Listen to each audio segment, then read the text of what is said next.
যা মরণের ওষুধ খুঁজতে যাইয়া 25 জন নবীর কথা উল্লেখ আছে কোরআনুল কারীমের মধ্যে, আর একজনের কথা উল্লেখ আছে লোকমান হাকিমের কথারে মুসলমান। উনি যখন যাইতেন ঝোর জঙ্গলে, ও সব গাছগুলো ডেকে ডেকে বলতো, লোকমান তুমি কই যাও? আমাকে পান করলে গ্যাসের রোগ সেরে যাবে, আমাকে পান করলে মুসলমান মাথার ব্যথা সেরে যাবে, আমাকে পান করলে জ্বর সেরে যাবে, আমাকে খাইলে তোমার কি হবে, তোমার অষ্টরোগ সেরে যাবে, আমাকে পান করলে চন্ডিস সেরে যাবে, আমাকে পান করলে এটা সেরে যাবে। লোকমান হাকিম সারা পৃথিবীর মধ্যে চক্র মারলেন, খোদা গো দেখি দি মরণ থেকে বাঁচার কোনো গাছ আসেনি। মুসলমান শুনে নাও, পৃথিবীর বড় বড় জঙ্গল দিয়ে ঘুরতে ঘুরতে কোনো দিন উনি পায় নাই।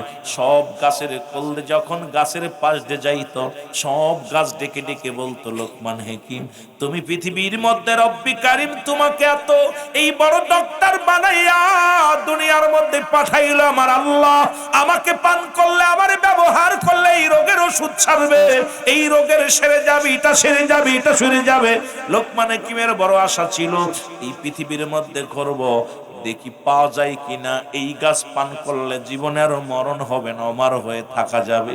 কিন্তু পাই নাই রে মুসলমান, ওনার জীবন দশায় কোনোদিন উনি পাইলেন না, এই মরণ রোগের ওষুধ পাইল না। জোরে জোরে চিল্লায়া বলা যাবে না আল্লাহু আকবার। ও মুসলমান শুনে নাও, শুনে নাও, এই পৃথিবীর মধ্যে আদম আলাইহিস সালাম থেকে শুরু করে যত পয়গম্বর, যত নবী আসলো, এই দুনিয়ার মাঝে সবাই বিদায় নিয়ে চলে গেল। এ মুসলমান, আদম নবীর কাছে আল্লাহ জিবরিলকে পাঠায়া দিল। আজরাইল এসে বলে, আল্লাহর নবী। আজরাইল ডাক দিয়ে আসসালামু আলাইকুম আদম। ওয়াজ কই রাখলাম, মনে রাখবেন, একদম ওয়ানের পড়ালেখার মতো কথা বলবো, যাতে বুঝতে ভালো হয়। পল্লী এলাকার মানুষগুলো বাজানেরা, আমি এত জোরালো এত বড় আলোচক নয়, আলোচনাও করবো না। যে আলোচনা আপনাদের বুঝতে ভালো হবে, জ্ঞানের মধ্যে ঢুকবে, ব্রেনের মধ্যে ঢুকবে, সেই কথাগুলো বলে যাওয়ার জন্য চেষ্টা করব। আমার বাবার আদম আলাইহিস সালামকে সালাম দিয়া আজরাইল আলাইহিস সালাম বলে, ও আল্লাহর নবী আদম, আপনার সঙ্গে দেখা করতে এসেছি, আপনাকে যেতে হবে। আদম কয়, কি বলো তুমি, কি যেতে? আদমকে জিবরিল বলে, হুজুর আপনি যদি থাকতে চান, আমি আল্লাহ বলছি আপনি থাকতে চাইলেও থাকতে পারেন আরো কিছুদিন। কয় কতদিন? কয় আপনি 10 বছর। কয় তারপরে কি হবে, মরণ হবে? বলে না হয় আপনি 50 বছর। কয় 50 বছর পরেও মরণ হবে। কয় এই যে বকরি একটা দেখছেন, এই যে গরুটা দেখলেন, এর গায়ে যত পশম আছে, এতদিন আপনি জীবিত হায়াত চাইলে রব্বে কারিম হায়াত দান করবে। আদম আলাইহিস সালাম বলে, তারপরে কি হবে? বলে তারপরেও আপনার মরণ হবে। আদম আলাইহিস সালাম ডাক দিয়ে বলে, জিবরিল রে, যদি মরণই হয়, যদি 1000 বছর পরেও যদি মরতে হয়, এই দুনিয়ারে থাকার আর কোনো স্বাদ নাই। কারণ এই দুনিয়া বড় মিশা, এই দুনিয়া বালহা কেলাব, এই দুনিয়া হলো পচা দুর্গন্ধ মরি। মানুষের চরিত্র হলো কুকুরের চরিত্র। মুসলমান, এই পৃথিবীর মধ্যে কুকুর যেমন মরি পাইলে খুশি হয়, এই দুনিয়ার মানুষগুলো সম্পদ পাইলে এই সম্পদের কাছে ঈমান বিক্রি করে রে। ও যুবক,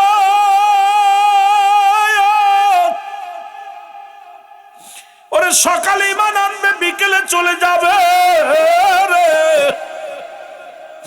রাত্রি ঈমান আনবে, সকালে চলে যাবে। ঠিক সেই মুসিবতের জামানায় আমরা পৌঁছে গেছি। জোরে বলেন ঠিক কিনা? আর একটু জোরে জোরে চিল্লায় বল আল্লাহু আকবার। আদম আলাইহিস সালাম কো, জিবরিল যাও যাও, আমার রব্বে কারিম রে বলো, আমি আর দুনিয়ায় থাকতে চাই না। যেহেতু 1000 বছর পরেও মরতে হবে, 50 বছর পরেও মরতে হবে, তবে মরার আগে একবার আমার রব্বে কারিমের সঙ্গে দেখা করতে চাই, আমি একটু আলাপ করতে চাই। ওই জান্নাতি ফল, এইটা বাবা আদম আলাইহিস সালামের সঙ্গে জিবরিল আমিন আগমন করেছিল মাত্র 4 বার। ও যুবক শোনো শোনো, এই দুনিয়ার মধ্যে জিবরিল আমিন রে ডাক দে, কয় জিবরিল রে এই জান্নাতি ফল মূল খাইতে চাই। ওরে মুসলমান শুনে নাও, আমার বাবারা আমার, ওনারও মৃত্যু হয়েছে এই দুনিয়ার মধ্যে। আর আমার শুধু উনি নয়, ও মুসলমান, মুসা আলাইহিস সালাম রব্বে কারিমের সঙ্গে আজ দুনিয়ার মধ্যে কথা বলেছে। রব্বে কারিমের সঙ্গে মুসা আলাইহিস সালামের কাছে জিবরিল আসছে মুসলমান 450 বার ওনার সঙ্গে আলাপ হয়েছে জিবরিল আমিনের। জিবরিল কয় মুসা নবী গো আপনাকেও যেতে হবে। মুসা নবী কয় যেতে হবে, যদি আপনি থাকতে চান। কয় কতদিন রাখবে? কয় এতদিন। কয় যেহেতু চলেই যেতে হবে আর দেরি নয়, যেহেতু আমার মরণের পেয়ালা পান করা লাগবে, সেহেতু আমাকে নিয়ে যেতে বলো। যাবার আগে আমি রব্বে কারিমের সঙ্গে একটু আলাপ করতে চাই। ইব্রাহিম নবীর একই অবস্থা। সব নবীগণ যখন তাদের কাছে অকশন আছে, নবী আপনি যদি কিছুদিন থাকতে চান থাকতে পারেন, কিন্তু তারপরে মৃত্যুর পেয়ালা পান করা লাগবে। এই পৃথিবীর মধ্যে একমাত্র স্রষ্টা থাকবে, সৃষ্টি থাকবে না। আমরা যেহেতু সৃষ্টি জগতের মুসলমান, আমরা কেউ থাকবো না, সবাই বিদায় নিতে হবে। জোরে বলেন ঠিক কিনা? আমার বন্ধুগণ আমার, এই নামাজ ছেড়ে দেয়া কবিরা গুনাহ গো, মিথ্যা বলা কবিরা গুনাহ। এই গুনাহ যদি মাফ করাইতে চাও, আল্লামা কদবী রাহমাতুল্লাহ বয়ান করে, মানুষ শোনো, এই দুনিয়ার মধ্যে এত গুনাহ করলাম, এই গুনাহগুলো যদি মাফ করাতে চাও, কারণ কিয়ামত পর্যন্ত আর কোনো নবী আসবে না, নবীদের দরজা বন্ধ। এই কিয়ামত পর্যন্ত আর নবীদের দেখা পাওয়ার সম্ভাবনায় আসবে না। মুসলমান, এই গুনাহ মাফের দরকার আছে। গুনাহ নিয়ে যদি কবরে যায়, কবর কিন্তু ছাড়বে না, আপনাকে আমাকে ছাড়বে না, কবর কিন্তু ছাড়বে না। আল্লামা মুসলমান শুনে না, কবি রাহমাতুল্লাহ বান করে, দুনিয়ার মানুষ শোনো, কোন বান্দা যখন রিয়াজুল জান্নাহ বেহেশতের বাগানে যাইয়া জাহান্নামের ভয়ে, কবরের ভয়ে, মরণের কথা চিন্তা করিয়া বান্দা যখন আল্লাহ আজকে আমার জীবনের শেষ মাহফিল, ও রব্বুল আলামিন আগামী দিন সূর্যোদয় হবে না, বান্দা যখন অনুশোচনা করে, বান্দা যখন জীবনের শেষ মাহফিল মনে করিয়া খাস তওবা করে আল্লাহ বলে ডাক দেয়, রব্বুল আলামিন সঙ্গে সঙ্গে বান্দার জীবনের সব গুনাহ মাফ করে দেয়। জোরে বলেন মারহাবা। সুতরাং গুনাহ মাফের একটা জায়গা গো রিয়াজুল জান্নাহ, বেহেশতের বাগান একটা গুনাহ মাফের জায়গা। এরপরও যদি গুনাহ নিয়ে কবরে যায়, আমি মনে করি আমার আপনার কপাল মন্দ, আমার আপনার কপাল মন্দ। কারণ আসার কারণে সগীরা গুনাহ মাফ, এখানে বইয়া খাস তওবা করে আল্লাহ বলে ডাক দিলে রব্বুল আলামিন আপনার আমার জীবনের গুনাহগুলো মাফ করে দিবে। সুতরাং এত সুযোগ পাওয়ার পরও যদি জাহান্নামে যায়, এত সুযোগ পাওয়ার পরও যদি আমার আপনার মুসলমান জাহান্নামে জ্বলতে হয়, আমি মনে করি বান্দা আপনার আমার কপাল মন্দ, আপনার আমার কপাল মন্দ। জোরে বলেন ঠিক কিনা? যেহেতু মানুষের মৃত্যু হয় দুইটা টাইমে,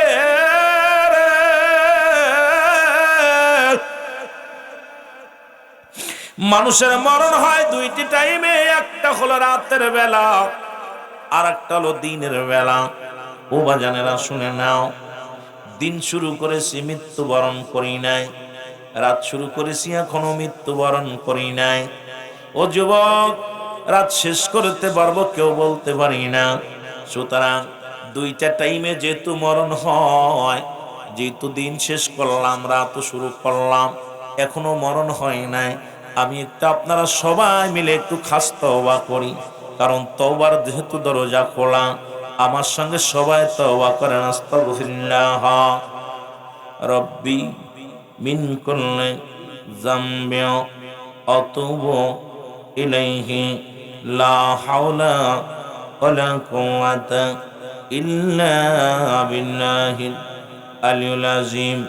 লা ইলাহা ইল্লাল্লাহু মুহাম্মাদুর রাসূলুল্লাহ আশহাদু আল্লা ইলাহা ইল্লাল্লাহু ওয়াহদাহু লা শারীকা লাহু আশহাদু আন্না মুহাম্মাদান আবদুহু ওয়া রাসূলুহু। জোরে জোরে চিল্লা বলা যাবে না মারহাবা। আমি পাপী অপরাধী মওলা তোমার দয়া চাই। যারা পাপ করেছেন সবাই একটু চোখের পানি ছেড়ে কান্দেন। রব্বুল আলামিন আজকের মাহফিল কার জন্য জীবনের শেষ মাহফিল? রব্বুল আলামিন কার জন্য শেষ রাত? রব্বুল আলামিন কার জন্য জীবনের শেষ বছর? আর জীবনে মাহফিলে বসতে পারবো না, আর হয়তো আগামীকাল তওবা নসিবে হবে না। সবাই একটু চোখের পানি ছেড়ে বিনয় বিনয় বলে না, আমি পাপী অপরাধী মওলা তোমার দয়া চাই। বলে না আমি পাপ, একটু জোরে জোরে বলে না আমি পাপী অপরাধী মওলা তোমার দয়া চাই। বলে না আমি পাপ, এরে তুমি যদি না করো দয়া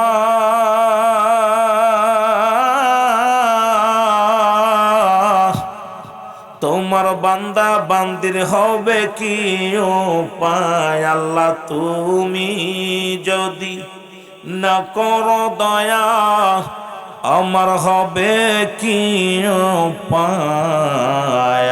আমি পাপী অপরাধী মওলা তোমার দয়া চাই। বলো আমি পাপী অপরাধী মওলা তোমার দয়া, এর তুমি যদি না করো দয়া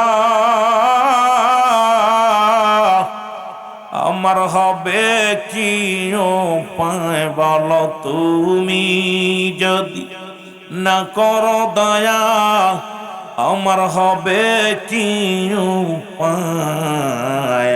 আমি পাপী অপরাধী মওলা তোমার দয়া চাই। বলো আমি পাপ। এই দুনিয়ার মুসলমান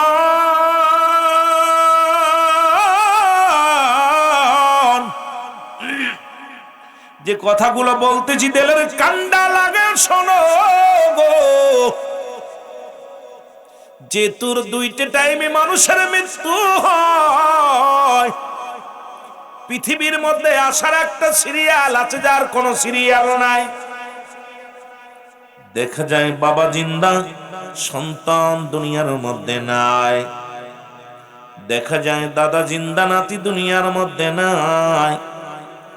সন্তানের লাশ বাবার কাঁধে, বাবার লাশ সন্তানের কাঁধে।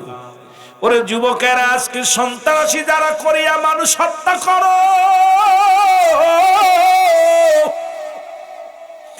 গোপনে একবার যায় খবর নিও। যারা আজকে ওখানে মানুষ হত্যা করো, গুলি করো, যারা মানুষকে দিবালয়ে মারো, একবার খবর নিয়ে দেখবা মায়েরা হাজারি, বাবারা হাজারি। ওরে বিধবা বিবির কান্না, সন্তান হারা বাবা হারা সন্তানের কান্না।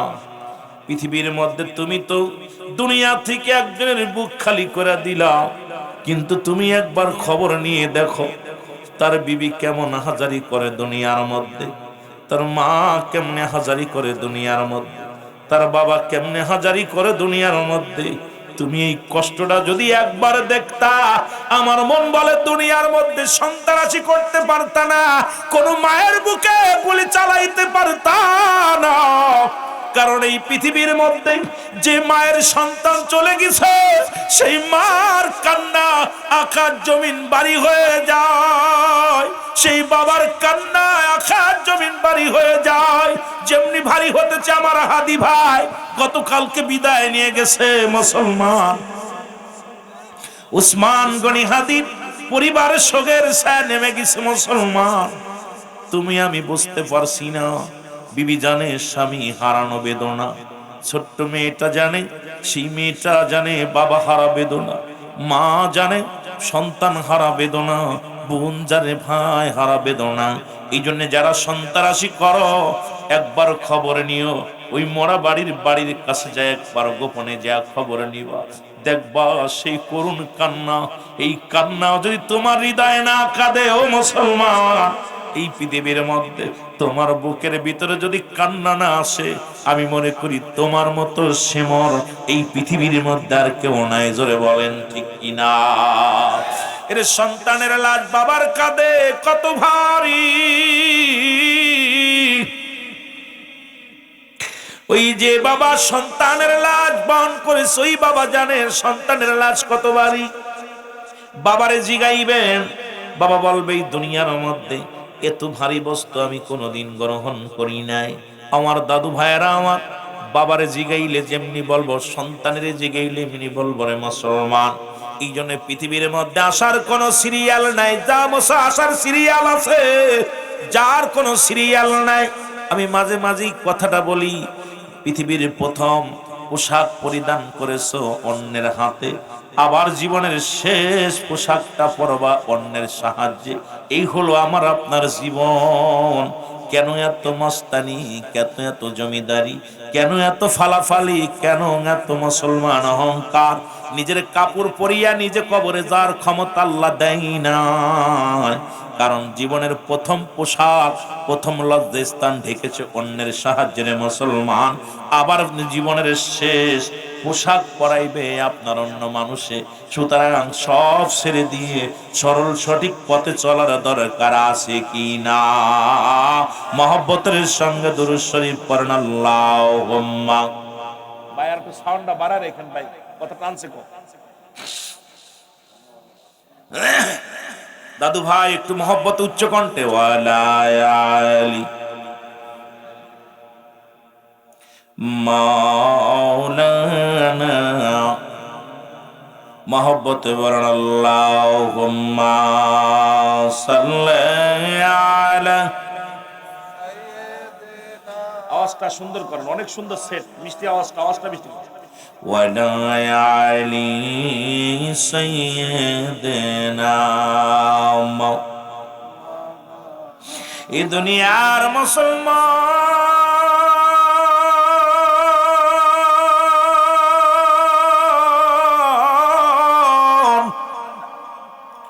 নবীজি বললেন সাহাবীরা, আরে তোমরা কি আমার সাথে জান্নাতে যেতে চাও? এখন আমি আপনাদেরকে জানতে চাই, রাসূলুল্লাহর সঙ্গে কে কে জান্নাতে যেতে চান? একটু হাত দুখানা তুলে দেখান।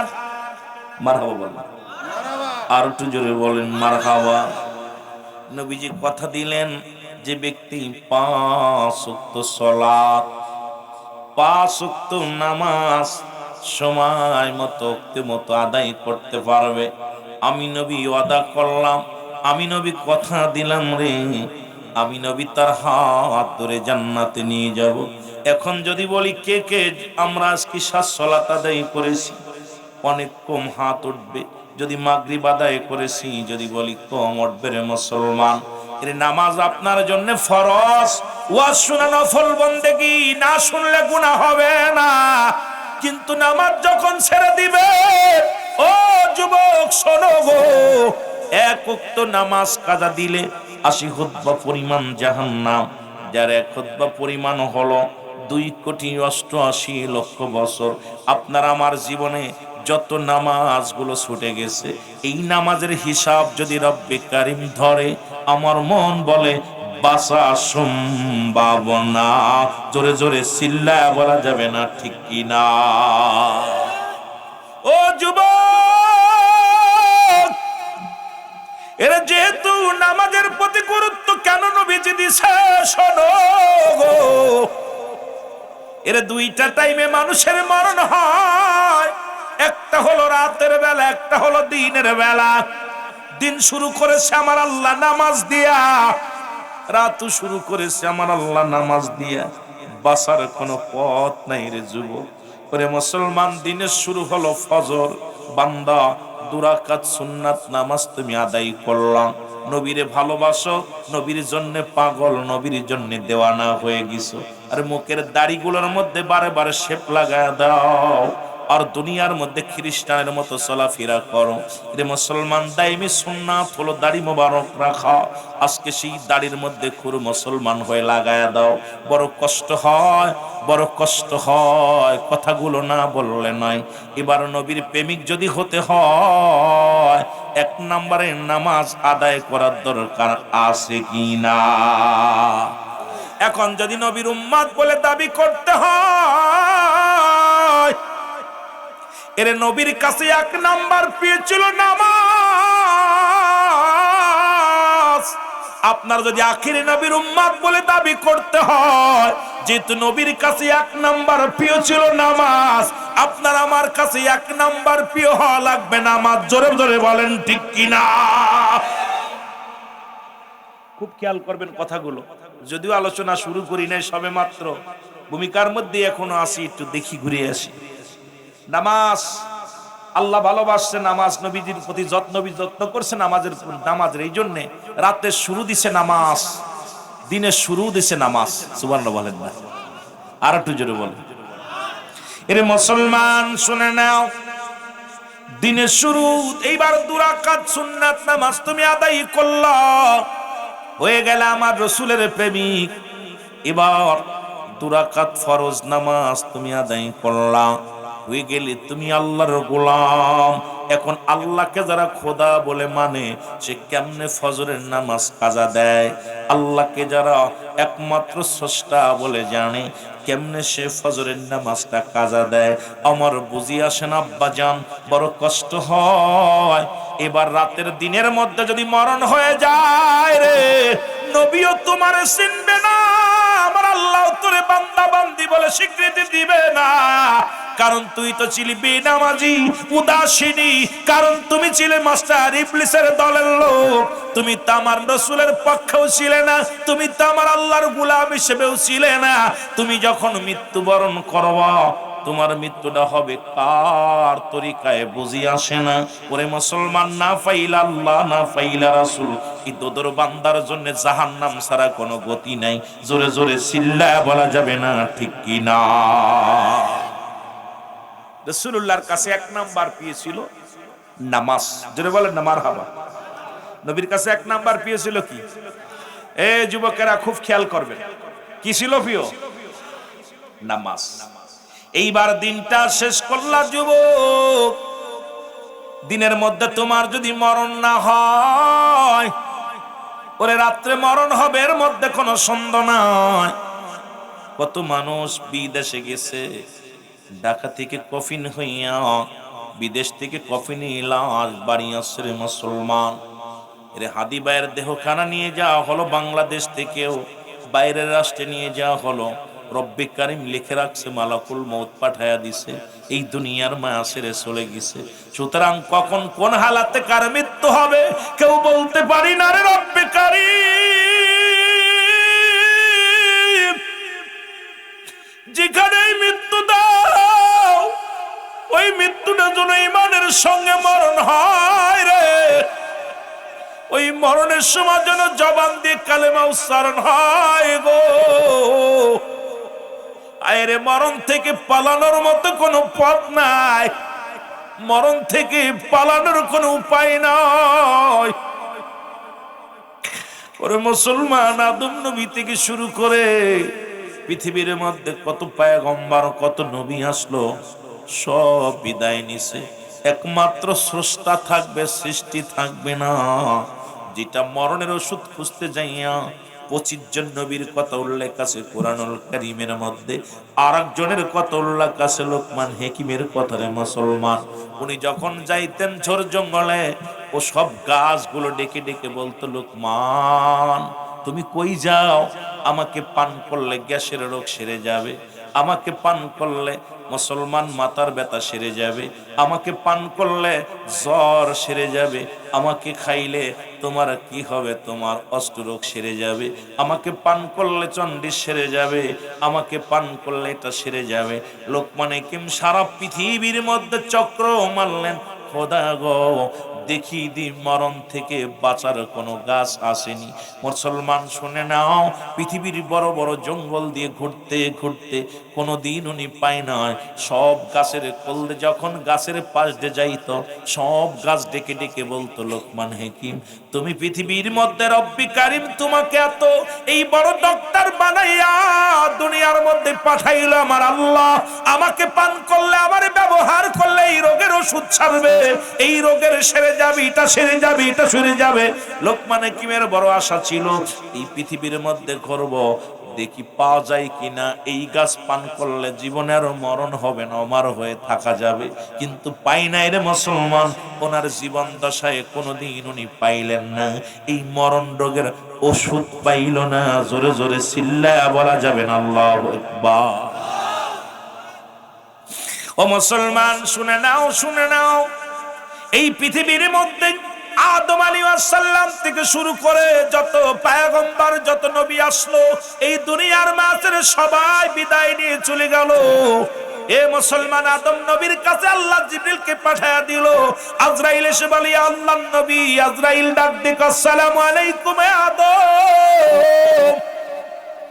ওয়াজ কই রাখলাম, মনে রাখবেন, একদম ওয়ানের পড়ালেখার মতো কথা বলবো, যাতে বুঝতে ভালো হয়। পল্লী এলাকার মানুষগুলো বাজানেরা, আমি এত জোরালো এত বড় আলোচক নয়, আলোচনাও করবো না। যে আলোচনা আপনাদের বুঝতে ভালো হবে, জ্ঞানের মধ্যে ঢুকবে, ব্রেনের মধ্যে ঢুকবে, সেই কথাগুলো বলে যাওয়ার জন্য চেষ্টা করব। আমার বাবার আদম আলাইহিস সালামকে সালাম দিয়া আজরাইল আলাইহিস সালাম বলে, ও আল্লাহর নবী আদম, আপনার সঙ্গে দেখা করতে এসেছি, আপনাকে যেতে হবে। আদম কয়, কি বলে তুমি কি যেতে? আদমকে জিবরিল বলে, হুজুর আপনি যদি থাকতে চান, আমি আল্লাহ বলছি আপনি থাকতে চাইলেও থাকতে পারেন আরো কিছুদিন। কয় কতদিন? কয় আপনি 10 বছর। কয় তারপরে কি হবে? মরণ হবে। বলে না হয় আপনি 50 বছর। কয় 50 বছর পরেও মরণ হবে। কয় এই যে বকরি একটা দেখছেন, এই যে গরুটা দেখলেন, এর গায়ে যত পশম আছে, এতদিন আপনি জীবিত, হায়াত চাইলে রব্বে কারিম হায়াত দান করবে। আদম আলাইহিস সালাম বলে তারপরে কি হবে? বলে তারপরেও আপনার মরণ হবে। আদম আলাইহিস সালাম ডাক দিয়ে বলে, জিবরিল রে, যদি মরণই হয়, যদি 1000 বছর পরও যদি মরতে হয়, এই দুনিয়ায় থাকার আর কোনো স্বাদ নাই। কারণ এই দুনিয়া বড় মিশা, এই দুনিয়া বালহা কেলাব, এই দুনিয়া হলো পচা দুর্গন্ধ মরি। মানুষের চরিত্র হলো কুকুরের চরিত্র। মুসলমান, এই পৃথিবীর মধ্যে কুকুর যেমন মরি পাইলে খুশি হয়, এই দুনিয়ার মানুষগুলো সম্পদ পাইলে এই সম্পদের কাছে ঈমান বিক্রি করে রে। ও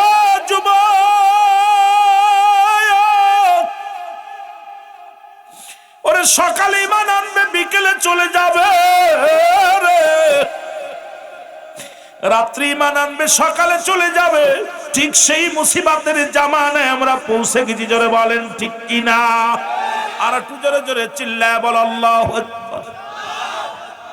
আদম আলাইহিস সালাম কো, জিবরিল যাও যাও, আমার রব্বে কারিম রে বলো, আমি আর দুনিয়ায় থাকতে চাই না। যেহেতু 1000 বছর পরেও মরতে হবে, 50 বছর পরেও মরতে হবে, তবে মরার আগে একবার আমার রব্বে কারিমের সঙ্গে দেখা করতে চাই, আমি একটু আলাপ করতে চাই। ওই জান্নাতি ফল, এইটা বাবা আদম আলাইহিস সালামের সঙ্গে জিবরিল আমিন আগমন করেছিল মাত্র 4 বার। ও যুবক শোনো শোনো, এই দুনিয়ার মধ্যে জিবরিল আমিন রে ডাক দে, কয় জিবরিল রে এই জান্নাতি ফল মূল খাইতে চাই। ওরে মুসলমান শুনে নাও, আমার বাবারা আমার, ওনারও মৃত্যু হয়েছে এই দুনিয়ার মধ্যে। আর আমার শুধু উনি নয়, ও মুসলমান, মুসা আলাইহিস সালাম রব্বে কারিমের সঙ্গে আজ দুনিয়ার মধ্যে কথা বলেছে। রব্বে কারিমের সঙ্গে মুসা আলাইহিস সালামের কাছে জিবরিল আসছে মুসলমান 450 বার ওনার সঙ্গে আলাপ হয়েছে জিবরিল আমিনের। জিবরিল কয় মুসা নবী গো আপনাকে যেতে হবে। মুসা নবী কয় যেতে হবে, যদি আপনি থাকতে চান। কয় কতদিন রাখবে? কয় এতদিন। কয় যেহেতু চলেই যেতে হবে আর দেরি নয়, যেহেতু আমার মরণের পেয়ালা পান করা লাগবে, সেহেতু আমাকে নিয়ে যেতে বলো। যাবার আগে আমি রব্বে কারিমের সঙ্গে একটু আলাপ করতে চাই। ইব্রাহিম নবীর একই অবস্থা। সব নবীগণ যখন তাদের কাছে অকশন আছে, নবী আপনি যদি কিছুদিন থাকতে চান থাকতে পারেন, কিন্তু তারপরে মৃত্যুর পেয়ালা পান করা লাগবে। এই পৃথিবীর মধ্যে একমাত্র স্রষ্টা থাকবে, সৃষ্টি থাকবে না। আমরা যেহেতু সৃষ্টি জগতের মুসলমান, আমরা কেউ থাকবো না, সবাই বিদায় নিতে হবে। জোরে বলেন ঠিক কিনা? কত ওষুধ, ডাক্তার ওষুধ কবিরা যা দেখাও, লন্ডন আমেরিকা নিয়ে গেছো, যাও। মালাকুল মউত যখন আইসা যাবে, আমেরিকা যাইতে পারবো? মালাকুল মউত যাইতে পারবো না। মালাকুল মউত সিন্ধুক বানাইয়া আপনাদের এই যে গিলামে যে কিছুদিন আগে বগুড়া দেখলাম, ওই যে আপনার সেই গেছিলাম মস্তানগড়, যা দেখি সেই ওই যে কি যেন ভেউলা নাকি সাপে কামড়ানো, আমি ঢুকি নাই, আমার সহকারীরা ঢুকছিল। ওই যে আমার সহকারীরা দুজন ঢুকছে, আমি আর ঢুকি নাই। আমি দেখলাম মাজারটা গেলাম, কিন্তু একটু ঘুরে ঘুরে দেখলাম। দেখা পরে ওই উনার বলে সাপে সব জায়গা মরার ভয়ে উনি সিন্দুক বানাইছে, সিন্দুক বানায় রাখছে। ওর ভিতরে ঢুকছে আজরাইল আলাইহিস সালাম সাপ হইয়া। মারহাবা বলেন, আর একটু জোরে বলেন না। আপনারা জানেন, আরো শুনলে নয়, আপনার সাদ্দাত জান্নাত বানাইছিল না? কথা বলেন, কি বানাইছিল? সাদ্দাত জান্নাত বানাইছিল। বানাইয়া অনেকগুলো সাদ্দাত বানাইছে, বানাইয়া জান্নাতের চারিপাশে ঘিরে রাখছে, যাতে আজরাইল আর চিনতে না পারে। কথা বুঝেননি? মরণে ফাঁকি দিতেছে। এখন মালাকুল মউত পাঠাই দিছে আজরাইল, আল্লাহ যাও ওর জানটা কবাজ। আজরাইল আয়া দেখে অনেকগুলো সাদ্দাত, কার জান কবাজ করবো? চারিদিকে যেদিকে তাকাই এটি তো একই রকম চেহারা।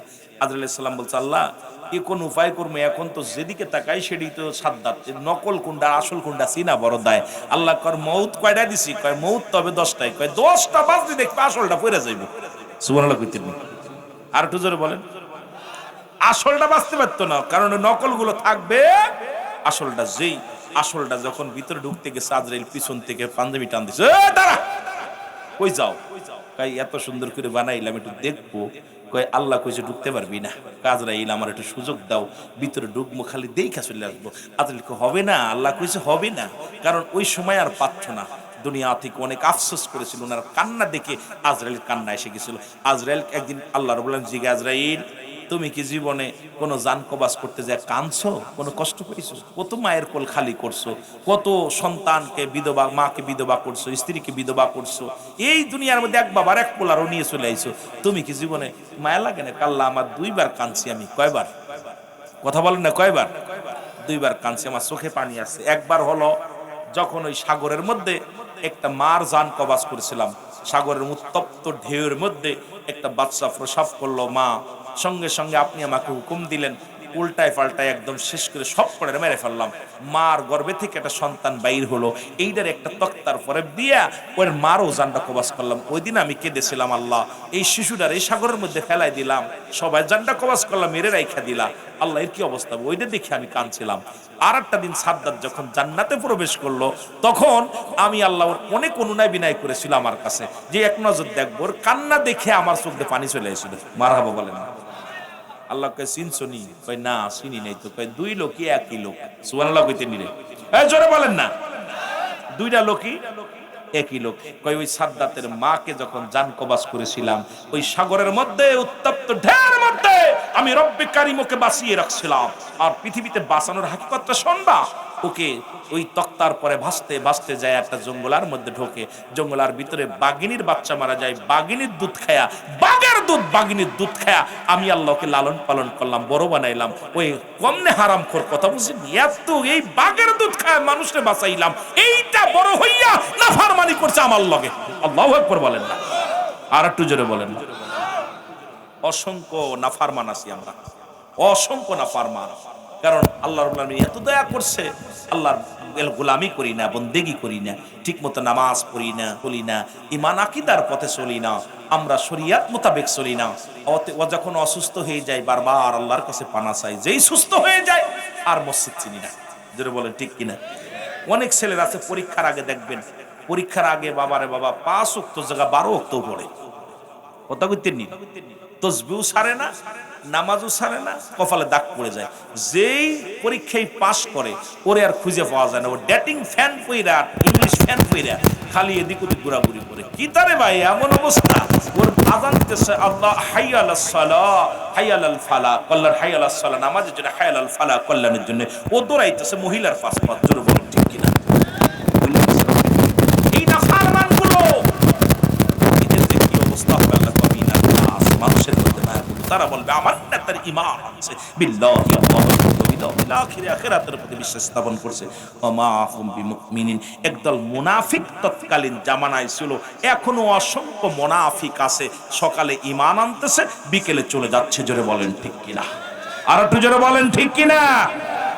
ঈমান বেচা কিনার। এই যে সামনে আসতেছে নির্বাচন, যদি আল্লাহ না করুক নির্বাচন হয়, কি হবে জানি না, তবে নির্বাচন যদি হয় দেখবেন শখ চার আর বিড়ি সিগারেটের মধ্যে কেমনি ঈমান চলে যায়। জোরে বলেন ঠিক কিনা? ঈমান চলে যাবে খালি চার মধ্যে আর বিড়ির মধ্যে, কথা কোন ঠিক কিনা? এই অবস্থা, আল্লাহ ভালো মাফ করুক, আল্লাহ আমাদেরকে মাফ করুক।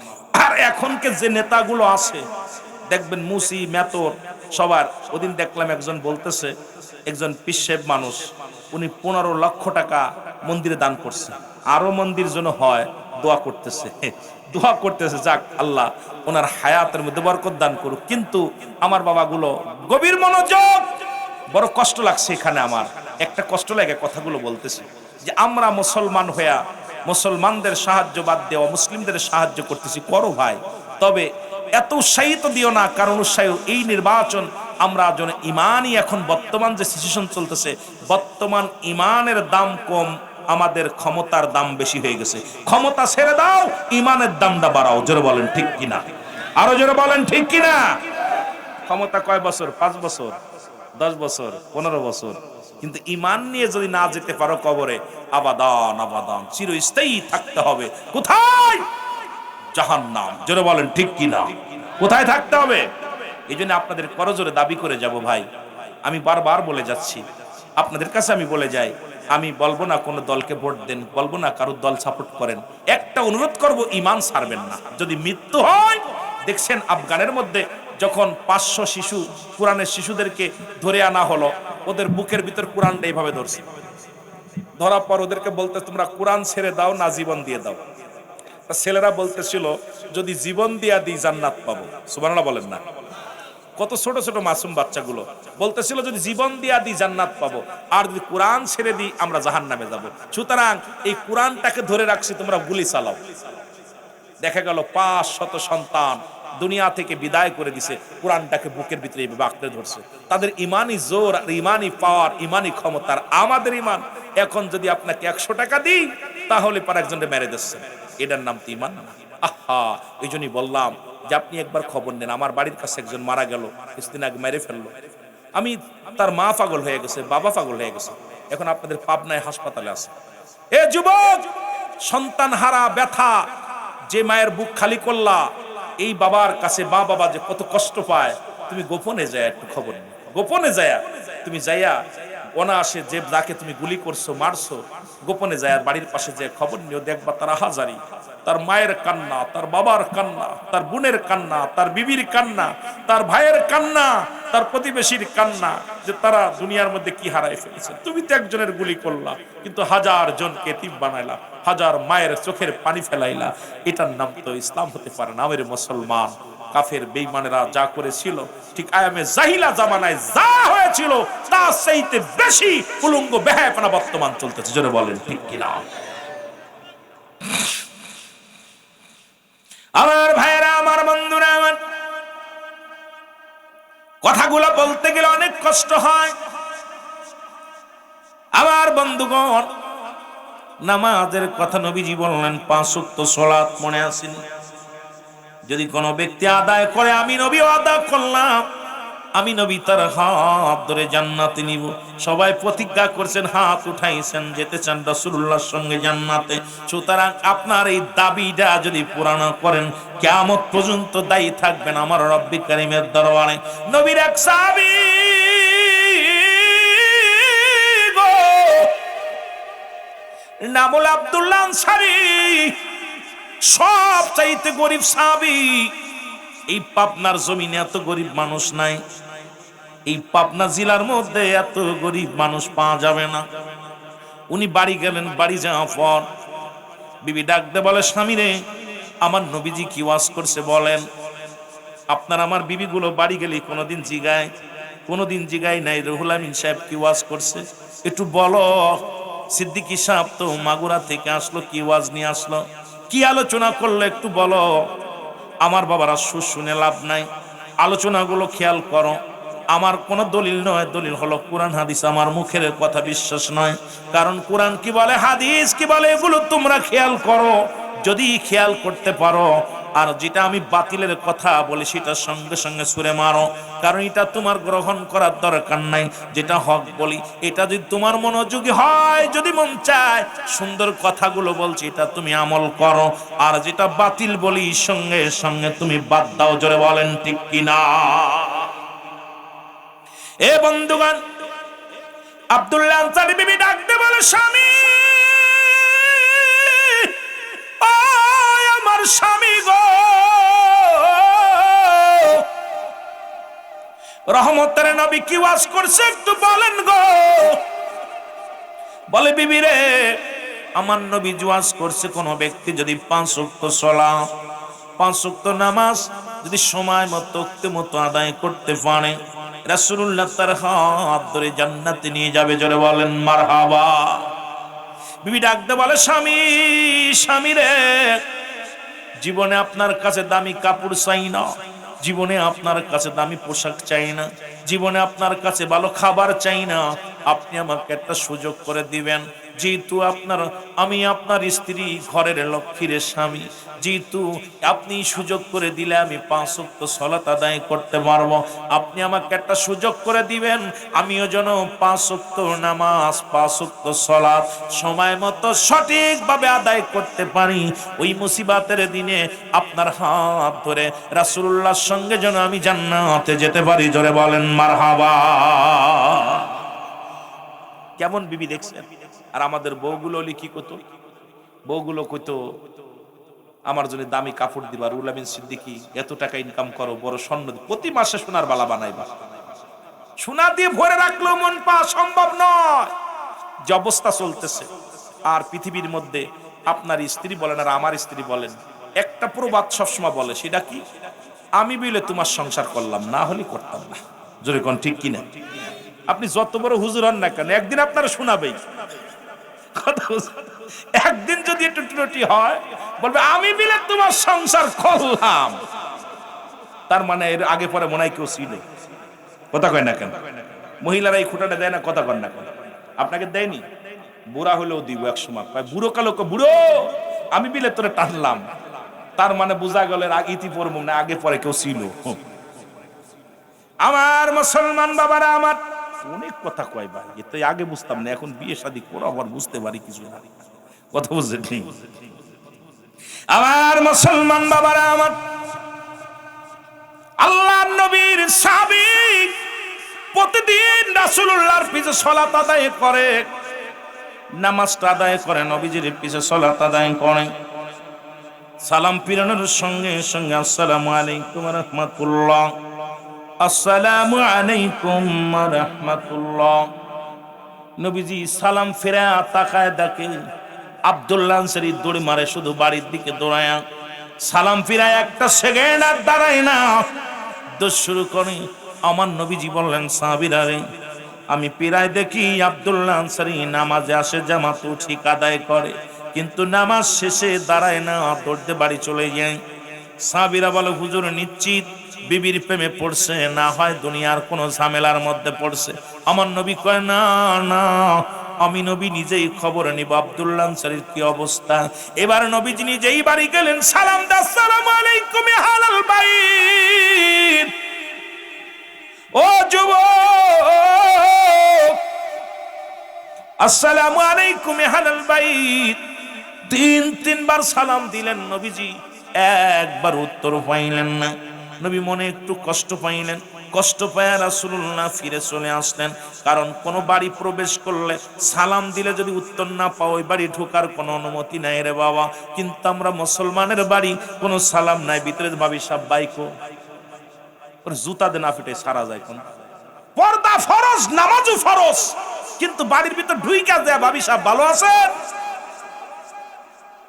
রাগ করেন নি? আবার আপনারা রাগ করতেছেন তো উত্তর দিচ্ছেন না। হায় রে মুসলমান, মুসলমানের বাড়ি ঢুকতে গেলে সালাম বিনিময় করতে হবে, অনুমতি ক্রমে, অনুমতি ছাড়া ঢুকা যাবে কথা বুঝেননি? কিন্তু আমাদের দেশে হুজুরের বাড়ি বলেন আর মৌলভী বাড়ি বলেন আর মুন্সির বাড়ি বলেন, কোনো অনুমতি নেই। ভিতরে ঢুকছে, কাট করে ঢুকে গেছে, ঢুকে যায় কয়, ভাবি ভাই কই? ভাই তো কেবলমাত্র বাজারে গেল। আর বদমাইশ ভাবিও সামনে দাঁড়ায় থাকে, ওদের বাচ্চাও ঢুকে দিতে পারে বাড়ির ভিতরে, যা বাজান দেখবি কে আলো দেখে, ও নিজে যাচ্ছে, ও নিজেই চলে যাচ্ছে আগায়। লজ্জা শরম হায়া সব খেয়ে ফেলছে। লজ্জাপতির পাতা এখন একটু বেটে বেটে বেশি খাওয়াতে হবে, কারণ যে অবস্থা চলতেছে দেশের, লজ্জাপতির পাতার ব্যতিক্রম কিছু আর নাই। জোরে কোন ঠিক কিনা? এই জন্য 5টা গুণের নারী বিয়ে করা লাগবে। যুবক শোনো গো,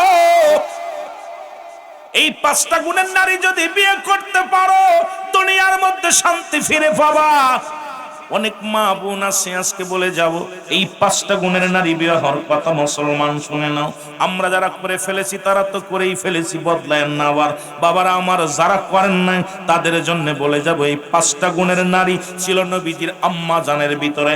এই 5টা গুণের নারী ছিল গাউসে পাকের মার ভিতরে। জোরে বলেন মারহাবা। আর একটু জোরে বলেন, আর একটু জোরে বলেন।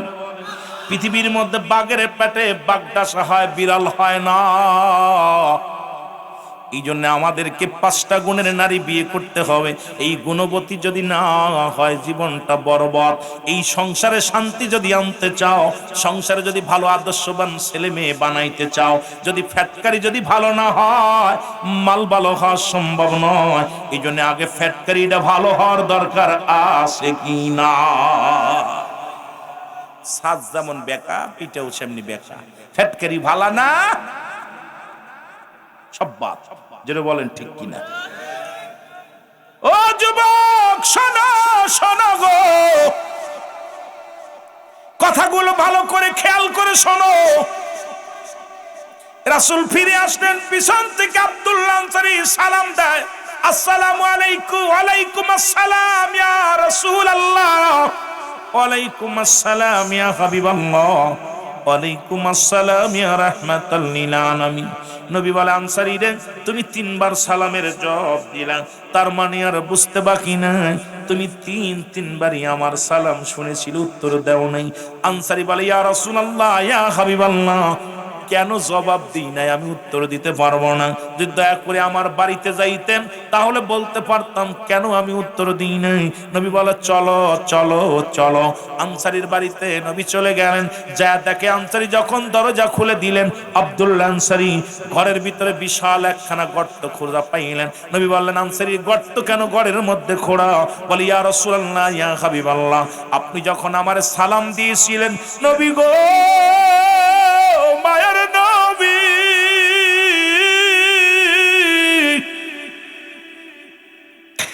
যখন আপনি আমার সালাম দিয়েছিলেন তখন আমি গর্তের মধ্যে উলঙ্গ অবস্থায় বসেছিলাম। নবী গো, এই কারণে আপনার সালামের জবাব আমি দিতে পারি নাই।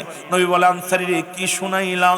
বলে, ইয়া রাসূলুল্লাহ, ইয়া হাবিবাল্লাহ, আমাদের স্বামী স্ত্রী মিলা একখানা কাপড়, যখন আমি কাপড়খানা পরিধান করে নামাজে চলে যাই, যখন মুয়াজ্জিন আযান দেয় আল্লাহু আকবার, আল্লাহ মহান, আল্লাহ বড়, আমি তখন আর স্ত্রী থাকতে পারি না, পাগলের মতো ছুটে যায় জামাত, ইয়া রাসূলুল্লাহ, ইয়া হাবিবাল্লাহ। আবার নামাজ শেষ করে বাড়ি আসি, কারণ আমার বিবি আমার কাছে দাবি করছে আমি যেন 5 ওয়াক্ত নামাজ পড়ার সুযোগ তৈরি করে দিই।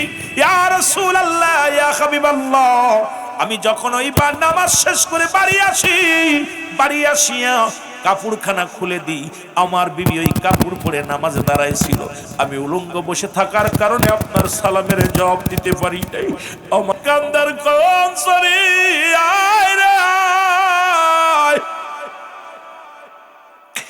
আমার বুকের মধ্যে আয়, আমি নবী কথা দিলাম রে, আমি নবী কথা দিলাম রে, ইয়াউমাল কিয়ামতের ময়দানে আমি নবী তোর হাত ধরে তোদের স্বামী স্ত্রী দুজনকেই জান্নাত নিয়ে যাব।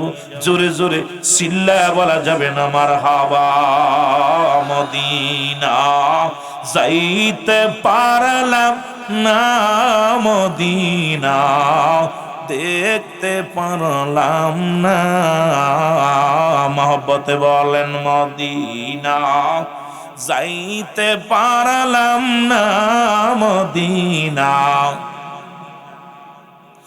আমি অসহায় তাই এত দূরে রই, আমি অসহায় তাই এত দূরে রই, দূর থেকে সালাম জানাই, বলো দূর থেকে সালাম জানাই, মদিনা।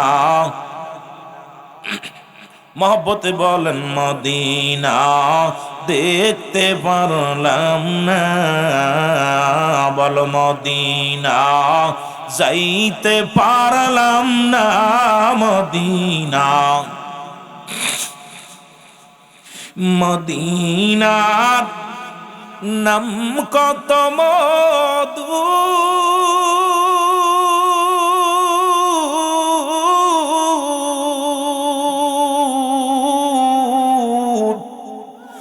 মদিনা আর যে কত দূর,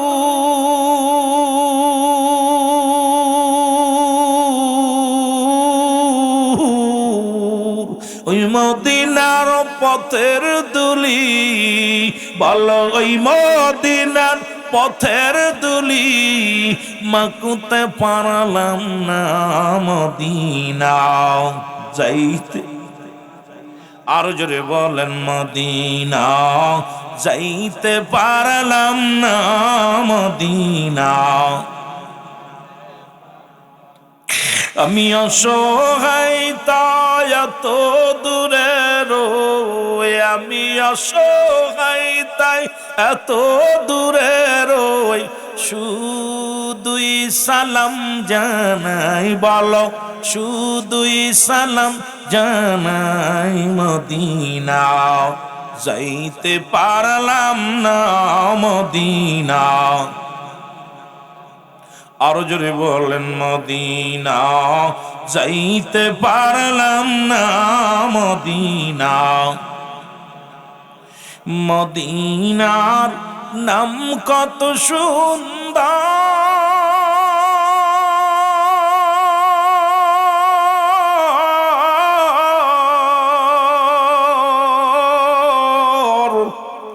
মদিনা কেরে সে অন্তর,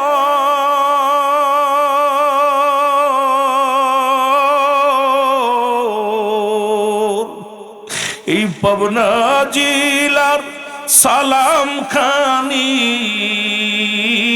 পাবনা জিলার সালাম খানি পৌঁছাই দিও মদিনায়, বলো পৌঁছাই দিও মদিনায়, মদিনা। মদিনা দেখতে পারলাম না, বলো মদিনা নাও মদিনা। এ দুনিয়ার মুসলমান,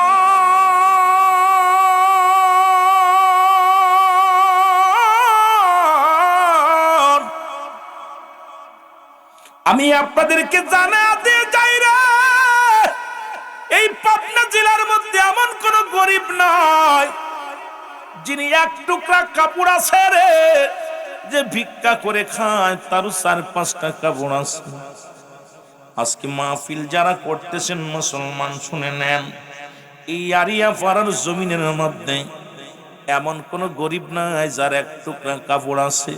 কিভাবে নামাজের দোহাই দেবেন বাবা, আমি পড়বো না রে মুসলমান রে। এক টুকরা কাপড় দিয়া যদি নবীর সাহাবীর স্বামী স্ত্রী নামাজ পড়তে পারে গো, আর তুমি আমি ওজর কোন কি ওজর দিবা? ওজর দেওয়ার মতো কোনো পথ নাই। কারণ রাসূলুল্লাহর কাছে 1 নাম্বার ছিল প্রিয় নামাজ। নবীর উম্মত বলে দাবি করতে হলে 1 নাম্বার আমাদের কাছেও প্রিয় হওয়া লাগবে নামাজ। জোরে বলেন ঠিক কিনা? 2 নাম্বার নবীর কাছে প্রিয় ছিল তার উম্মতগণ। মারহাবা বলেন না? এরে নবীরে মানেন, নবীর উম্মত বলে দাবি করেন তো? দাবি করেন না? নবী কয় হায়াতি খায়রুল লাকুম, আমার হায়াতের জিন্দেগিটা আমার উম্মতের জন্য কল্যাণ স্বরূপ। আবার আমার নবীজি কি বলে শোনো, নবীজির কথাগুলো একটু কান দিয়া শুনে নাও। নবী বলেন হায়াতি খায়রুল লাকুম, আমার হায়াতের জিন্দেগিটা, ওই 63 বছরের জিন্দেগিটা আমার উম্মতের জন্য বড় কল্যাণ স্বরূপ। কারণ আমি দুনিয়ার মধ্যে আসলাম, আমার উম্মতের সঙ্গে কথাবার্তা বললাম, উম্মতের সঙ্গে চলাফেরা করলাম, উম্মতিরা যেমনি সংসার ধর্ম করলো আমিও এমনি করলাম, উম্মতিরা যেমনি শাদী করলো আমিও এমনি করলাম। এখন বাবারা আমার নবী, আবার আমার নবী দুনিয়া থেকে চলে গেছেন। নবী কি কয় শোনো বাবা, নবী কয় ফাতি খায়রুল লাকুম, আমার ওফাতটা আমার উম্মতের জন্য কল্যাণ স্বরূপ। ও মামায়াতি খায়রুল লাকুম, নবী আমার উম্মতিরা রে, এই দুনিয়া থেকে আমি নবী বিদায় হয়ে গেলাম আমার উম্মতের কল্যাণের জন্য। কারণ পৃথিবীর মধ্যে যদি কোন উম্মত ভালো কর্ম করে, আজকে যেমন এই ভালো কর্ম করছেন, টাকা পয়সা খরচ করে জান্নাতের বাগান সাজাইছো, নবী প্রশংসা করে আমার আল্লাহর দরবারে। আমার মুখের কথা না, রাসূল বলছে মুসলমান শুনে নাও, মামায়াতি খায়রুল লাকুম আফাতি খায়রুল লাকুম, আমার নবীর মুখের কথা হনো, আমার আব্বার কথা নয়, আপনার বাবা মায়ের কথা নয় রে মুসলমান শুনে নাও। নবী বলে আমার উম্মতিরা রে, এই দুনিয়ার মধ্যে কোন উম্মত যদি ভালো কর্ম করে, আমি নবী প্রশংসা করি আমার রব্বে কারীমের দরবারে। আমার আল্লাহ অমুক গ্রামে অমুক ব্যক্তি সালাত আদায় করেছে, আল্লাহ এই মুসলমান শুনে নাও, শুনে নাও, অমুক ব্যক্তি কোরআনের মাহফিলে বসেছে, আমি প্রশংসা করি আমার রব্বে কারীমের দরবারে। আবার যদি কোন উম্মত গুনাহের কাজ করে, যদি কোন উম্মত দুনিয়ার মধ্যে অন্যায় করে গো, নবী কয় সঙ্গে সঙ্গে আমি নবী ইস্তেগফার করি আমার আল্লাহর দরবারে, ও আল্লাহ অমুক গ্রামে অমুক ব্যক্তি গুনাহ করেছে, তুমি তারে মাফ করে দাও। আমার নবীর পাগলেরা শোনো, এই নবীর কাছে 2 নাম্বার পেয়েছিল তার উম্মতগণ। নবী উম্মতের জন্য মাফ চায় আল্লাহর কাছে। এই দুনিয়ার মধ্যে অন্যায় করে ছেলে, মাফ চায় বাবা, অন্যায় করে গ্রামের ছেলে, মাফ চায় চেয়ারম্যান মেম্বার যাইয়া। এমন নবীর উম্মত হইলাম, ভুল করে আমার আমরা ভুল করি আমি আপনি, মাফ চায় আমার নবী। এই নবীর পক্ষে থাকার দরকার আছে কিনা? জোরে জোরে চিল্লায় বলা যাবে না, আছে কিনা? এরে আমার মনের জল্পনা কল্পনা, নবী যাব আমি সোনা, বলো যাব আমি সোনার মদিনায়, বলো যাব আমি আর জোরে জোরে বলেন না, এরে যাব আমি সোনার মদিনায়, ও নাই গো যাব আমি সোনা। আরে আমার মনের জল্পনা কল্পনা নবী যাব আমি সোনা, এরে যাব আমি সোনার মদিনায়। একটা জবান বন্ধ রাখবেন, আল্লাহ দিছে জবান, জোরে মদিনায় যেতে চান না আপনারা? আর রব্বে কারীম যদি কবুল করে ফেলে, আর গরিব হইলে তো আল্লাহ কখন নবীজিকে যেন স্বপ্নে দেখায় দেয়, জোরে বলেন না মারহাবা। এরে যাব আমি সোনার মদিনায়, বলো যাব আমি নাই গো যাব আমি সোনা। আমার মনের জল্পনা কল্পনা নবী যাব আমি সোনা।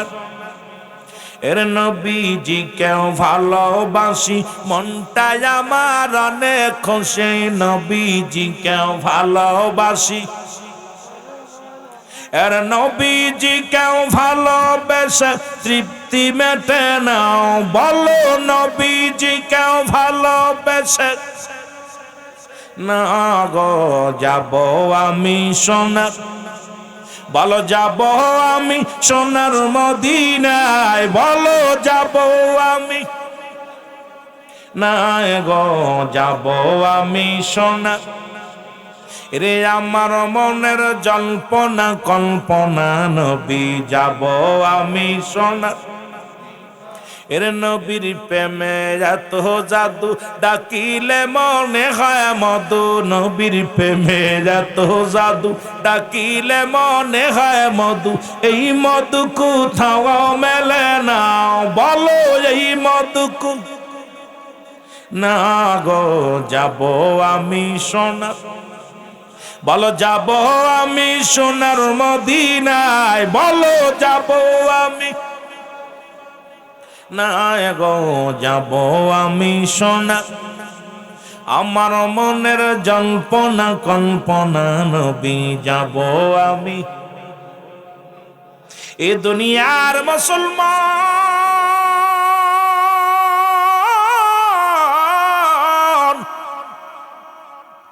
এর নবীর কাছে 2 নাম্বার পেয়েছিল তার উম্মতগণ।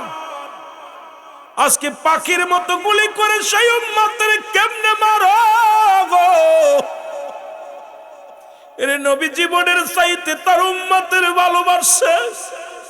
নবী নিজে না খাইয়া পেটে পাথর বাঁধছে উম্মতের মায়ায়। জীবনে কোনোদিন আরামে ঘুমায় নাই উম্মতের বেদনায়। আজকে এক মুসলমান হয়ে আর এক মুসলমানকে কেমনে গুলি চালাও, কেমনে তা এক মায়ের বুকের সন্তান কেড়ে নাও, কেমনে মানুষ ঘর দরজা আগুন দিয়ে পুড়া দাও, কেমনে আজকে দুনিয়ার মধ্যে যুবক বড্ড কষ্ট হয় রে। যদি নবীর গুণে গুণান্বিত না হও, তুমি কিসের মুসলমান? তুমি কিসের ইমানদার, কিসের মুমিন বলে দাবি করবা? নবীজির কাছে 2 নাম্বার পেয়েছিল তার উম্মতগণ। আজ থেকে আপনি আপনার কাছে আমার আর এক মুসলমান ভাই নিজের আপন ভাইয়ের চাইতে 70 গুণ মহব্বত করা লাগবে, তাকে জীবনের চাইতে অধিক পরিমাণ ভালোবাসা লাগবে। কারণ যখন আপনি মারা যাবেন, ওই লাশের খাটেখানা আপনার ভাই ধরবে, ওই প্রতিবেশী আপনার জানাজায় শরীক হবে, ওই আপন জনের আপনার কবর খনন করবে, বাঁশ কাটবে মুসলমান, এই দুনিয়ার মধ্যে ইলহাম দিবে, জানাজার গোসল করাবে আপন জনেরা। আজকে কেমনে হইয়া তুমি মুসলমান হয়ে মুসলমানের বুকে গুলি চালাও, মুসলমান হইয়া মুসলমানকে হত্যা করো, মুসলমান হইয়া মুসলমান মারো? তুমি কেমন ইমানদার, কেমন ইমানদার, কেমন মুসলমান? বড় কষ্ট হয় রে বাবারা আমার। আমি আপনাদের কাছে বলে যাই, ও যুবক বন্ধুরা আমার, 2 নাম্বার পেয়েছিল আমার নবীর কাছে মুসলমান আর এক মুসলমান উম্মতগণ। 3 নাম্বার আমার নবীর কাছে পেয়েছিল তার বিবিগণ। জোরে জোরে চিল্লায় বলো মারহাবা। এর 3 নাম্বার পেয়েছিল তার বিবিগণ। এই পৃথিবীর মধ্যে যুবক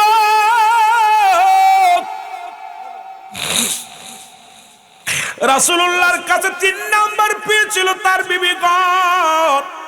এরে মুসলমান, আজকে আমার দেশের অনেক বক্তৃতাকে নিয়ে অনেক পজিটিভ নেগেটিভ কথা বলে। শোনো, নবী যখন বিয়ে করলো নবীর বয়স 25, এই 25 বছরে বিয়ে করলাম মাদান খাদিজাকে, খাদিজার বয়স 40। কারণটা কি একটু বুঝা দিয়ে যায় আপনাদেরকে। আবার নবীর বয়স যখন 53, বিয়ে করলাম মাদান আয়েশা সিদ্দিকা।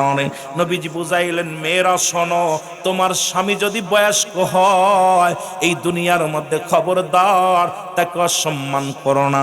আবার তোমার স্বামী যদি বুড়া হয়, তোমার স্বামী যদি বুড়া হয়, আম্মা জান খাদিজা নবীকে এত ভালোবাসতেন, আমার নবীর এত ভালোবাসতেন, পৃথিবীর মধ্যে কোনোদিন অবহেলা করেন নাই। স্বামীর বয়স কম বলে কখনো তারে অবহেলা করেন নাই। নবীজি যখন জান্নাত জাহান্নাম দেখে আসলেন, নবীজি আসিয়া আম্মা জান আয়েশা সিদ্দিকারে বলে, আয়েশা রে শোনো, জাহান্নামের মধ্যে দেখলাম 99% জাহান্নামী মহিলারা আগুনের মধ্যে দাও দাও করে জ্বলে। আমার নবীজি বলা পর আম্মা জান আয়েশা সিদ্দিকা বলে, ইয়া রাসূলুল্লাহ, ইয়া হাবিবাল্লাহ, কেন? নবী বলেন, ওই সমস্ত মেয়েরা স্বামীকে লানত দিত। নবীজি বলার পর আম্মা জান আয়েশা সিদ্দিকা বলে, ইয়া রাসূলুল্লাহ, ইয়া হাবিবাল্লাহ, লানত কারে কয়? লানত কাকে বলে একটু বুঝতে চাই। আমার নবী বললেন, যে সমস্ত মেয়েরা স্বামীকে গালি দেয়, স্বামীকে অভিশাপ দেয়, স্বামীকে অসম্মান করে, সমস্ত নামাজ, সমস্ত রোজা, সমস্ত যাকাত বরবাদ হয়ে যাবে। এ আমার যুবকেরা শোনো, যে সমস্ত মেয়েরা স্বামীর দুর্নাম মানুষের কাছে করে, স্বামীকে গালি দেয়, স্বামীকে অভিশাপ দেয়, খোদার কসম সব ইবাদত বরবাদ হয়ে যাবে। আমার নবীজি বললেন, আমার নবী ডাকতে বলো, আয়েশা শোনো, ওই সমস্ত নারীরা কিয়ামত পর্যন্ত জাহান্নামে জ্বলবে, এবং যখন কিয়ামত সংগঠিত হবে ওই জাহান্নামের নিম্ন স্তরের মধ্যে তাদের ছুঁড়ে মারা হবে। কারণ স্বামীর লানতকারী নারীরা আজকে আমার দেশে প্রতিনিয়ত, হুজুর বলেন, মৌলবী বলেন, ওই মহিলারা অভিশাপ না দিয়ে থাকতে পারে না। শুধু অভিশাপ আর গালিগালা, মানুষের কাছে বদনাম। স্বামীর দুর্নাম যদি কোনো ব্যক্তি করে, আল্লাহর কসম বিনা হিসেবে সে জাহান্নামে যাবে। এই জন্য বাবা আমার নবীজি প্রথম বিয়ে করলেন খাদিজাকে। খাদিজার বয়স তখন 40। আমার নবীর কত ভালোবাসে দুনিয়ার মধ্যে। আমার বাবারা আমার নবীজি খাদিজার জন্য চোখের পানি ফেলতো। আবার যখন বিয়ে করলেন নবীর বয়স যখন 53, বয়স হলো আম্মা জান আয়েশা সিদ্দিকার বয়স তখন 7 অথবা 9। এই 9 বছরে বাসর হয় রে বাবা। শুনে নাও, শুনে নাও, আমার নবীকে বুড়া বলে কোনোদিন গালি দেয় নাই, আমার নবীর কোনোদিন অবজ্ঞা করে নাই, অবহেলা করে নাই। এই জন্য আমার দেশের বাবারা যারা আছেন, এই জন্য আমার নবীজি উম্মাতের শিক্ষা দেওয়ার জন্য করে গেলেন কি কাজ, ইসলামের বিধানগুলো শিখায় গেলেন। এই জন্য বললাম, হায়াতি খায়রুন লাকুম।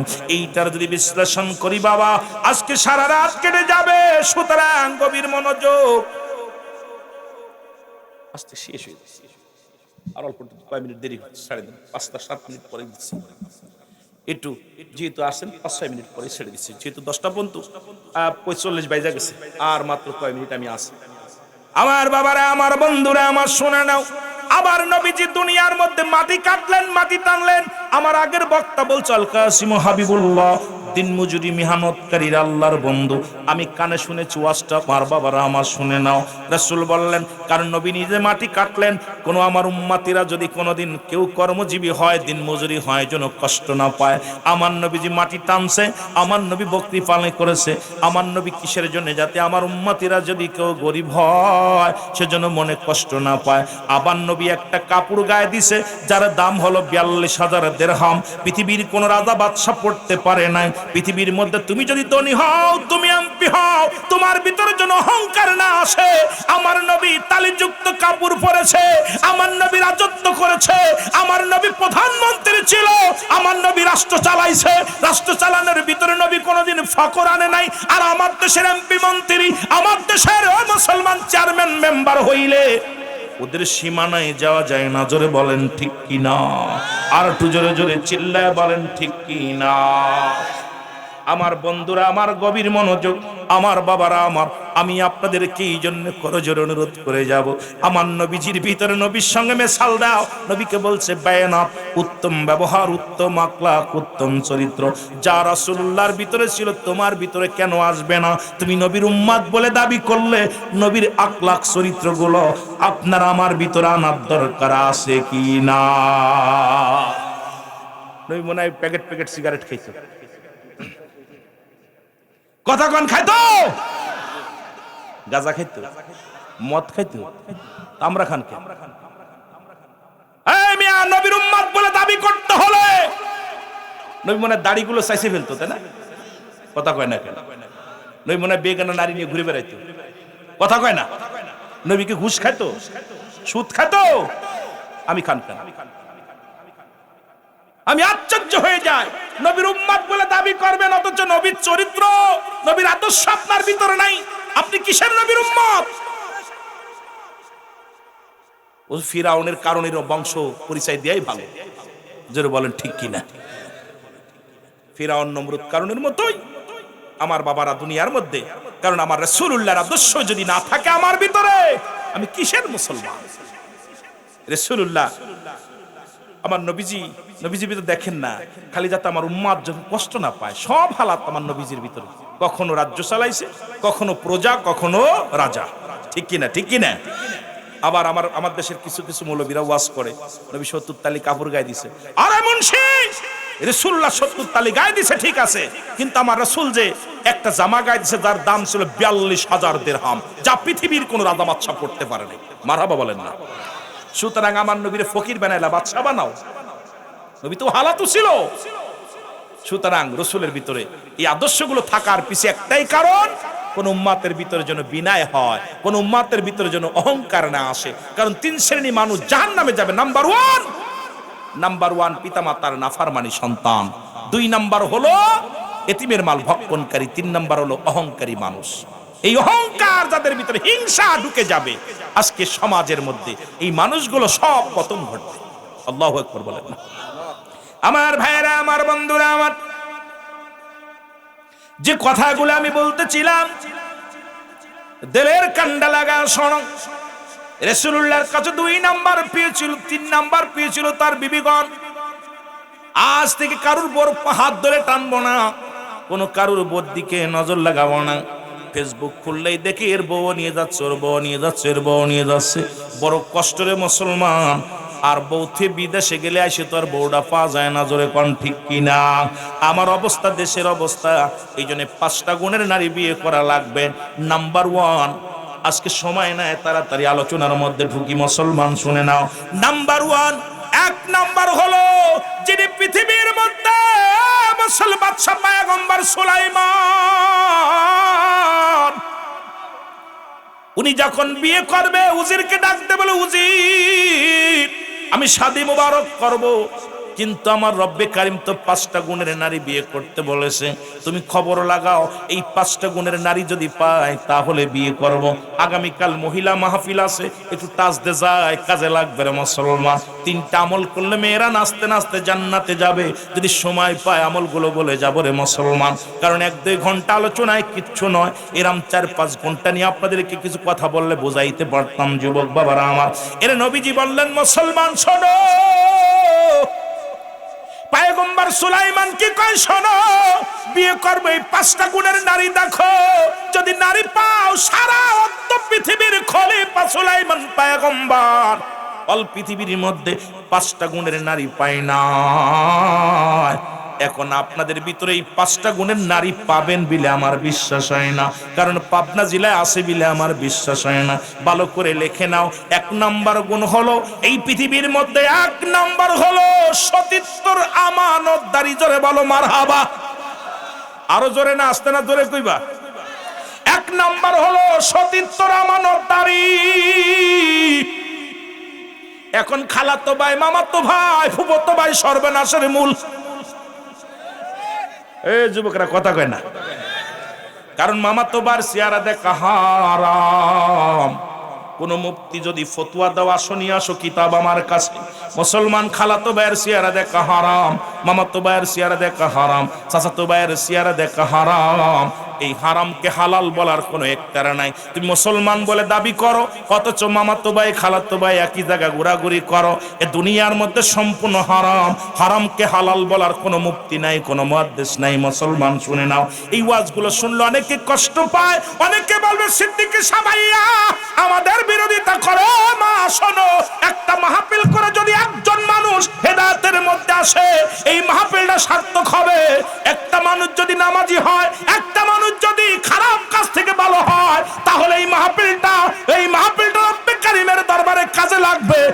তো আইলাম আর গেলাম, ভবে কিছু পাইলাম না। এক নাম্বার হলো সতীত্বর আমানতদারি, দুই নাম্বার হলো পর্দাশীলতা নারী। আরো জোরে, আরো জোরে। এ যুবক, দুই নাম্বার হলো পর্দাশীলতা নারী। আজকে নামাজ যেমন ফরজ, পর্দা তেমনি ফরজ। কইতেছিলাম নবীর গুণে গুণে, নবীর ভিতরে নবীর কাছে 5টা জিনিস প্রিয় ছিল, বলতে যা ফিরে আসি মনে রাখবেন। পরে 3 নাম্বার হলো, 2 নাম্বার হলো পর্দাশীলতা নারী, 3 নাম্বার হলো আমলধারী নারী। জোরে জোরে চিল্লায় বলো মারহাবা। 3 নাম্বার হলো আমলদারি নারী। এই 3টা যদি আমলদারি নারী যদি একবার সংসারে আইসা যায়, দেখবেন সংসারের ভিতরে সুখ আর শান্তি। জীবনে আপনাকে বলবেন আমাকে পাবনা নিয়ে যাও, আমাকে পাগলা ঘরত দেখাও। জীবনে তাকে মোটরসাইকেল উঠানো সম্ভব হবে না, জীবনে ঘর থেকে বাইর করা সম্ভব হবে না। ওই নারী চাইবে, বলবে স্বামীরে আমাকে পর্দা করতে দাও, আমাকে পর্দার ঘর খিলাফ করায়ও না, আমাকে আমল করার সুযোগ দাও। মুসলমান শুনে নাও, 2 নাম্বার হলো পর্দাশীলতা নারী, 3 নাম্বার হলো আমলদারি নারী, 4 নাম্বার হলো গুণবতী রূপবতী নারী। জোরে জোরে চিল্লা বলো মারহাবা। এই গুণবতী নারী আর গুণবতী রূপবতী নারী যদি বিয়ে করতে পারো, বছরকে বছর বিদেশে পড়ে থাকো, জীবনেও স্বামীর হক নষ্ট করবে না, জীবনেও শ্বশুর শাশুড়ির হক নষ্ট করবে না, জীবনে ভাইয়ে ভাইয়ে ফিতনা বাঁধাবে না, দুনিয়ার মধ্যে কাউকে কষ্ট দিবে না, এই মহিলার আওয়াজ বেইবেরার বাইরে যাবে না।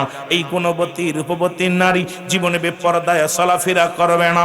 বাবার এই গুণের গুণান্বিত যদি নারী বিবাহ করতে পারো, দুনিয়ার মধ্যে সংসারের মধ্যে শান্তি আর শান্তি আসবে। জোরে জোরে চিল্লায়া বলা যাবে না মারহাবা।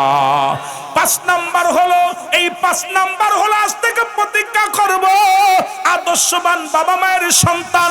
এখান থেকে প্রতিজ্ঞা করব, কোন গাঁজাখোরের মেয়ে বিয়ে করব না, কোন মদখোরের মেয়ে বিয়ে করব না। কোন মুসলমান শোনো, ইয়াবাখোর, গাঁজাখোর, মদখোর, ঘুষখোর, সুদখোরের সঙ্গে কোনো আত্মীয়তা করব না। এই গ্রামে কে কে সুদ খায় আপনারা জানেন, এই গ্রামে কে কে ঘুষ খায় আপনারা জানেন, এই গ্রামে কে কে সুদের সাথে কারবার, কার কার ঘুষের সাথে কারবার, কে কে মুসলমান মাদক খায়, কে কে মুসলমান শুনে নাও। এদের সঙ্গে আত্মীয়তা করবেন না। দেখবেন এই সমাজ বাঁচানোর জন্য কোন এমপি লাগবে না, কোন মন্ত্রী লাগবে না, কোন মৌলবী লাগবে না। এই সমাজকে বাঁচানোর জন্য আমার যুব সমাজ যথেষ্ট। জোরে জোরে বলেন ঠিক কিনা?